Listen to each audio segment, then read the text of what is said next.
People, deluded, I'm back again. What was I gonna say? Now, I don't know, I can't speak for everyone in it, but for me, Pierre-Emerick Aubameyang, I'm happy with him at the club, man. I believe it's been a while. Arsenal fans will all admit it's been a long ride, isn't it? We've been through a lot in terms of striking options, man. We've seen Theo Walcott, 1 minute he want to be a winger, then he wants to be a striker. We've seen Shamak, we didn't see him too much, but we saw Park.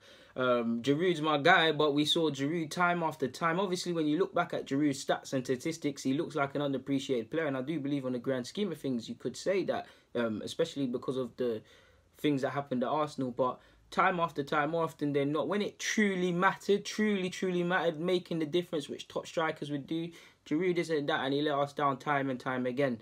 We came a long way. I mean, we were blessed with Van Persie, especially that purple patch. What was it? Like, I'd say the last maybe 3 years, but maybe 2 years in particular before he departed to United, really went up a level. But past that, we haven't been blessed.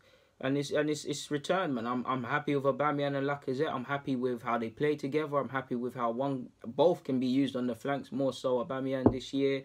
I'm actually happy if one. I would like both to start. Obviously, you want to see your best player start, but there's games where one strength might be required more than the other. I like them both in it. I'm happy with Lacazette and I'm happy with Aubameyang. Like, we've waited for a while and we've got two genuinely good strikers who maybe could hit 20 calendar goals, 20 goals a year in the Premier League in regards to winning the Golden Boot. Now Aubameyang, he's got 7-8 goals in the Premier League. I think he's got 8 goals now, and he's only taken 11 shots. Similar to Lacazette, he seems to be quite precise when he wants to shoot. But he's up there. Obviously, it doesn't matter about being up there in terms of the Pichichi. I'm acting like it's the Spanish league there, the top goal scorer. It doesn't matter right now, innit? It's about who's got it at me. But from an Arsenal fan's perspective, it's nice to see that we have a striker that's at least now at some point in and amongst the conversation, because excluding the year Alexis hit 20 in the league, forgive me, we haven't had that. And typically, I know it doesn't always correlate, but if you have a striker that's capable of 20 minimum, you can be just that bit closer to being title challengers, or what you're seeing now, top 4. Take away a lot of Harry Kane's goals out of Spurs, for example, and you're looking issues. Not just him, you could do that for several other teams and players, but just so you get the point. So I'm happy with Aubameyang. I mean, he's got 20 goals in 31 Arsenal appearances. It took longer for Henry and Ian Wright to do that. Obviously, context needs to be applied for both. Henry wasn't the finished player when he arrived at Arsenal, and you obviously know for Ian Wright.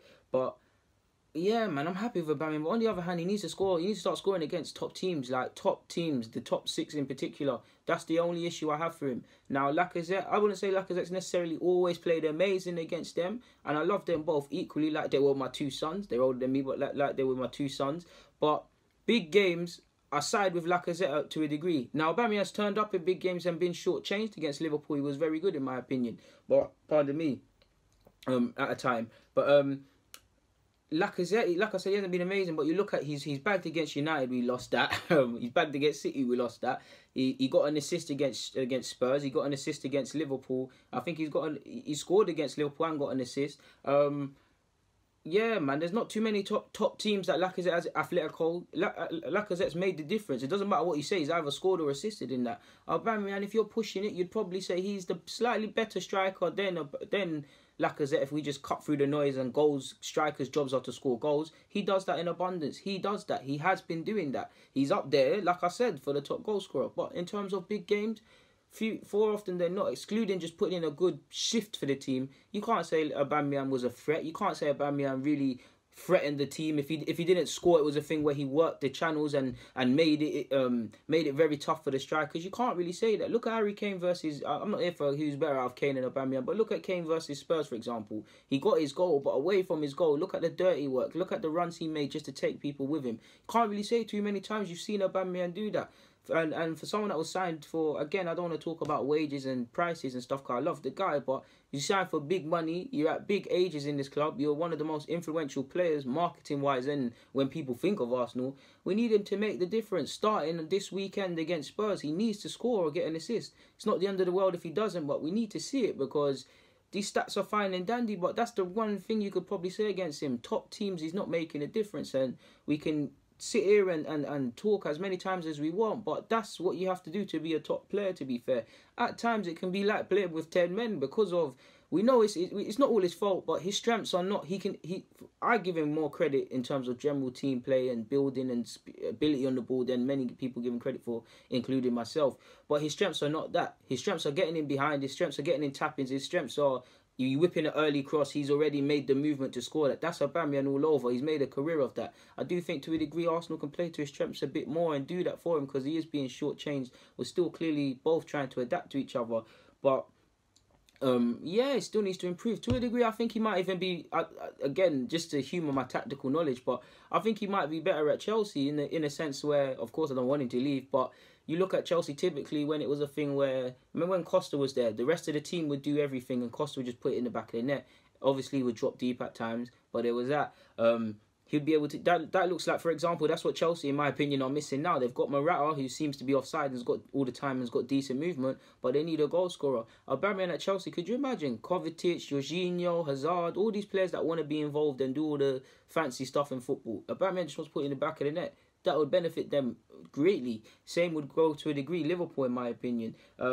But away from all of that, like I think we need to play to his strengths a bit more. I think he did his thing against Bournemouth. I think he worked hard. Like, I don't feel he played amazing. He deserved his goal because I watched him work. I watched him make runs, but there weren't too many times he was played that ball in behind.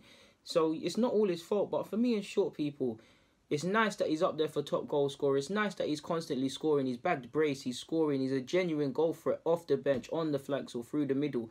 But for me, big games, because we try to be a big club. We're a top 6 club, one of the biggest we're actually one of the biggest teams in the world and the league. We're not the biggest, of course, and there's many teams bigger than us, but we're one of them. So by that logic, we need, I'm not saying he doesn't have courage and things like that, but players need to show courage and ultimately make the difference in decisive games. I look at the Spurses, I look at United home and away historically, you look at Liverpool, you look at Chelsea. These are all games you want man to stand up. You want your defenders to have great games. You want your midfielders to have great games. You want your keepers to have great games.